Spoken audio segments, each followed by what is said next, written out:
Can You Hold This for a Sec explores what happens when you're abandoned, with a sticky ice lolly stuck in each hand. And in this way, it focuses in on a very specific human experience. It's a study of a really simple idea. We first of all have our character, whose goal is to protect both the ice lollies, and obviously the conflict is all the different things that he has to try and do while holding 2 ice lollies. He'll hide the lollies under himself as the leaves fall. He'll show great dexterity when tying his laces. And I think that's really what this film was about. A study of a sliver of human experience. To say something universal, you've got to start somewhere very specific. And let me tell you, this was one of the hardest filmmaking experiences to date. Inevitably, we would need to be doing a lot of runs to get more ice lollies. It was a warm day, and these were going to melt super fast. 10 shots or so in, the ice lollies were starting to suffer. You never really can be too prepared. A simple ice box really would have sorted that lolly issue. However, it is a balance. Some shots were completely real, like this one. Preparation versus run and gun shoot and method acting.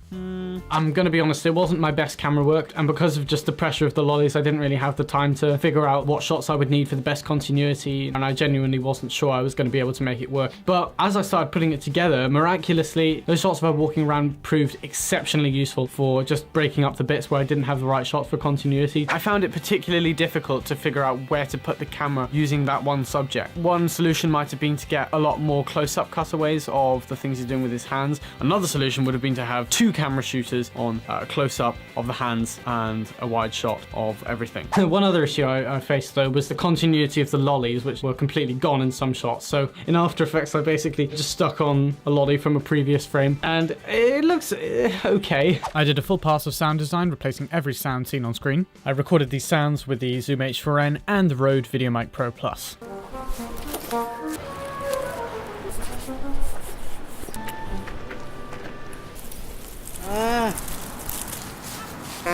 And of course, the one line of dialogue in the film was recorded crisply on set with the Rode VideoMic. My compositions, I will admit, were a little off. The character's eyes were just way too high in the frame. Fix it in post is a wonderful phrase, and that was with using black bars. When you compress your aspect ratio with those bars, the actual space between those horizontal segments has decreased. Therefore, there is a smaller distance between what is considered bad framing and the top third itself. And now, because we've compressed this ratio, we are closer to a more well-composed shot. And the proof is in the pudding. If you just take a look side by side of the original shot in 16:9 ratio and the new shot in 2:35:1 ratio with readjusted framing by changing the position, it just feels aesthetically better. But from that, I've learned you should never work with children, animals, or ice lollies. It really was tricky to power through with those dripping lollies, and honestly didn't think we were going to finish it really. But I thank you so much to Jonathan, Ramona, and Haley for sticking through, being patient, and working through with me, because, you know, I couldn't have done it without you.